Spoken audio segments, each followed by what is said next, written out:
Destination de rêve. Plein soleil, de beaux mecs, des nanas en bikini, de l'amour, des retrouvailles, en résumé un lovebot qui accueille l'Éden.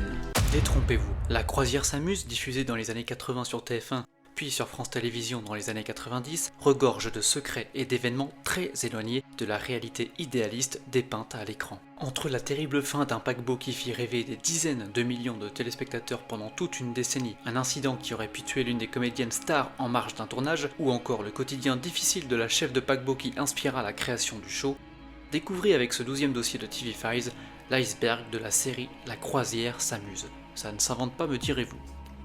Pour ceux qui ne connaîtraient pas le concept, il s'agit tout simplement de dévoiler des secrets de plus en plus enfouis. On commence ainsi à la surface pour terminer dans les abysses de l'océan.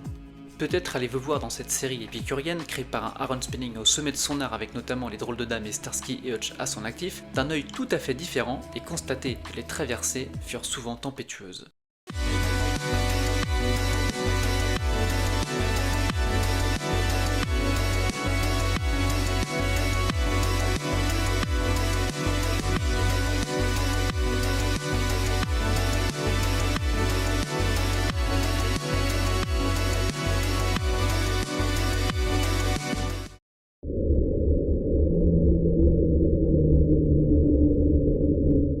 Cheryl, Charlie et moi-même vous souhaitons une merveilleuse année 2026. J'espère que vous avez passé d'excellentes fêtes de fin d'année, qu'il s'agisse de Noël ou de la Saint-Sylvestre. Si vous appréciez le contenu TV Files, n'hésitez pas à soutenir la chaîne en likant et en commentant, c'est très important pour l'algorithme YouTube. Et pour tous ceux qui ne font pas partie de la famille TV Files, abonnez-vous, il y a de la place pour tout le monde. Ça y est, depuis la diffusion de la vidéo sur Dallas, nous sommes 1000 passagers. Merci à tous, ça fait extrêmement plaisir.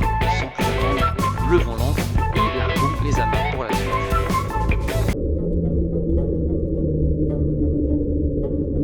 Le capitaine Merrill Stubbing, toujours affairé aux bonnes œuvres pour que le voyage de tous soit le plus agréable possible, le chef de cabine Gopher en charge du bien-être des passagers, le doc qui soignait avec grande attention les jolies dames, le barman Isaac alias le roi du cocktail et Julie en charge de l'animation. Voilà pour les visages familiers de la série, mais pour constituer cette fine équipe, il eut besoin de 3 téléfilms qui validèrent ce quintet installé durant cette saison avant que 2 changements n'interviennent pour la dernière ligne droite.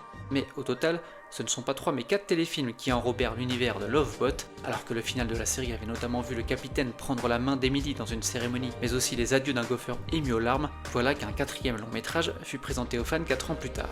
Intitulé Une croisière pour la Saint-Valentin, ce téléfilm ne doit pas être confondu avec un épisode de la saison 2 dédié lui aussi à la fête des amoureux. Avec toujours Vicky, la sœur de Julie, au rendez-vous, l'actrice Lauren Twiz étant restée sur la touche, ce rendez-vous romantique commence sur un ton inhabituel avec une scène de fusillade jouée à Los Angeles.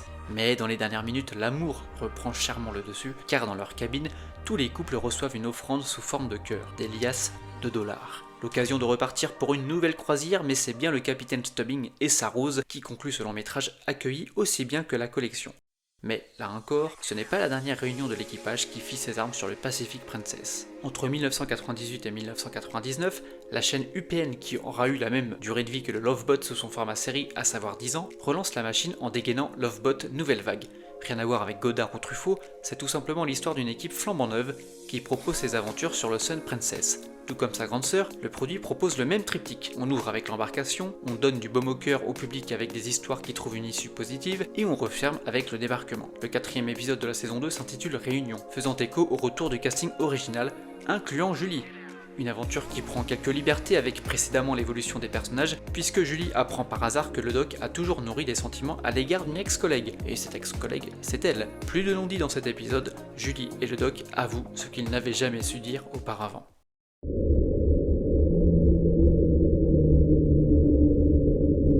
Dans cette série Bon Enfant, où l'on prêtait une attention toute relative au jeu d'acteur, Lauren Twiz surnageait dans le rôle de la directrice de paquebot. Julie était très appréciée des fans car elle parvenait à transmettre de multiples émotions.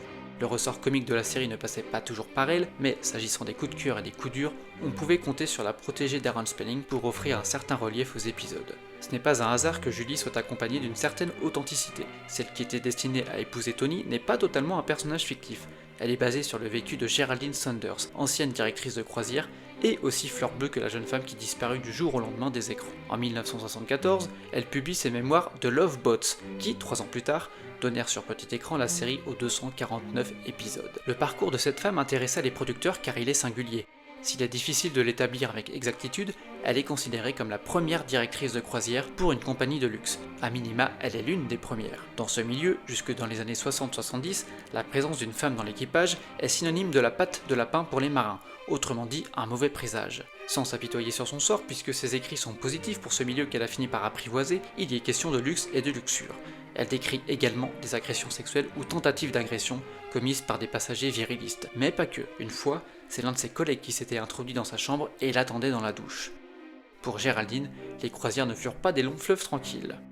D'autant que la hiérarchie voyait d'abord une femme qui prenait la place d'un homme, sans réelle volonté donc de la défendre.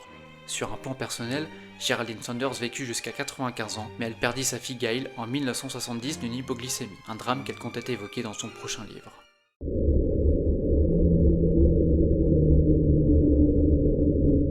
En mai 1935, le paquebot Normandie quitte le Havre pour son voyage inaugural, un événement inoubliable pour les acteurs qui regorgèrent d'anecdotes et de souvenirs. En 1938, il établit un record en transportant plus d'1 millier de voyageurs pour rallier Rio de Janeiro depuis New York. Mais la Seconde Guerre mondiale marqua un coup d'arrêt brutal pour le marché des croisières. Le rôle clé de l'aviation dans la résolution du conflit entraîna le déclin du voyage en cargo au profit du vol commercial. Quand la croisière s'amuse fait son apparition à la télévision, les croisières sont désuètes. Elles sont perçues comme un gaspillage de temps. Pourquoi traverser l'Atlantique quand on peut le survoler? Un chiffre traduit cette agonie. Seuls 500 000 touristes dans le monde ont pris part à une croisière en 1970. En 1990, peu de temps après la fin de la série maritime, ils étaient près de 4 millions. Aujourd'hui, c'est encore une autre histoire car le phénomène ne fait que s'amplifier année après année. En 2024, 34,6 millions de personnes ont embarqué sur un tel navire. Caroline Spencer-Brown, journaliste à CNN Travel, expliquait qu'avant l'arrivée de Loveboat, les croisières accueillaient essentiellement des personnes âgées et des jeunes mariés. Les croisières incarnaient un loisir d'occasion, d'événement. Mais en 10 saisons, les téléspectateurs ont vu du pays entre le Mexique, l'Australie, l'Asie et que dire du Pacific Princess. Ses 171 mètres de long et ses 24 mètres de large qui étaient la star du programme. Et pourtant, à l'intérieur, ce n'était pas du grand luxe. Les passagers y étaient à l'étroit dans des cabines bien plus petites que les espaces aménagés de nos jours. L'Island Princess est l'un des autres navires de la compagnie Princess Cruises qui fut la première à profiter du phénomène. « 20 000 tonnes de ferraille. Le Pacific Princess a été construit en 1971 pour la compagnie Flagship basée à San Diego en Californie. Puis, il a fait les beaux jours d'ABC commandé par le capitaine Stubbing. Inévitablement, le paquebot a perdu de sa valeur une fois éteints les projecteurs qui s'étaient braqués sur lui. Et de propriétaire en propriétaire, rien ne s'est arrangé pour lui. S'il a poursuivi les croisières aux quatre coins du monde, les investisseurs italiens, américains puis brésiliens ont constaté que cette acquisition était plus un poids qu'un atout. Le vrai début de la fin a eu lieu en 2008, quand il est acté que le Pacific Princess est trop coûteux à rénover et qu'en conséquence, mieux vaut arrêter les frais. En 2012, le Pacific, puisque son nom en était réduit à ce simple mot, est cédé à une entreprise turque spécialisée dans le démantèlement. Mais signe que ces dernières années sont un chemin de croix pour le paquebot, il y a des complications même lorsqu'il s'agit de le mettre en pièces. Immobilisé plusieurs années à Gênes en Italie, il part finalement pour son ultime voyage en août 2013. Destination Aliage, à l'ouest de la Turquie où se dresse un chantier de démolition navale. Des conditions dantesques ont rendu incertaine l'arrivée à bon port du Pacifique qui commençait à prendre l'eau en cours de périple. La coque et la salle des machines furent durement touchées. Le jour du drame, 10 ouvriers investissent cette salle des machines pour y pomper l'eau électriquement. Là, des fumées toxiques les saisissent à la gorge. 2 hommes, âgés de 37 et 40 ans, meurent intoxiqués. L'enquête révélera qu'une des 2 victimes avait déjà inhalé de la fumée au même endroit 2 jours plus tôt. Sa prise en charge et les soins reçus furent jugés a posteriori trop légers. Le bilan aurait pu être plus lourd. Les 8 autres ouvriers, tous hospitalisés, purent regagner assez vite leur domicile. 2 ans avant ce démantèlement mortel, la Turquie avait accueilli le 19e congrès mondial sur la sécurité et la santé au travail.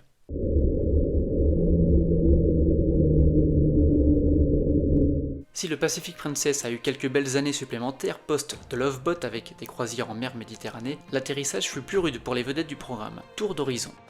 Fred Grundy, interprète de Gopher, n'était pas de la fête lors du fameux épisode Réunion sorti à la toute fin du XXe siècle. La raison est toute simple, le comédien s'était reconverti, avec un certain succès puisqu'il a siégé durant 8 ans à la Chambre des représentants, puis en prenant les rênes de Goodwill Industries International. Ce n'est qu'au début des années 2000 que Fred Grundy a retrouvé les plateaux de tournage. Pour Ted Lange, une fois débarqué du paquebot, on peut dire que le train était passé. Jamais celui qui prêta ses traits à Isaac ne retrouva le succès. C'est l'acteur lui-même qui déclara en 2017 sur CBS que ses expériences d'après ne furent pas aussi positives que celles vécues dans The Love Boat. Bernie Koppel, très nostalgique des années La Croisière s'amuse, a connu le même parcours en temps de scie que Ted Lange après le succès de la série.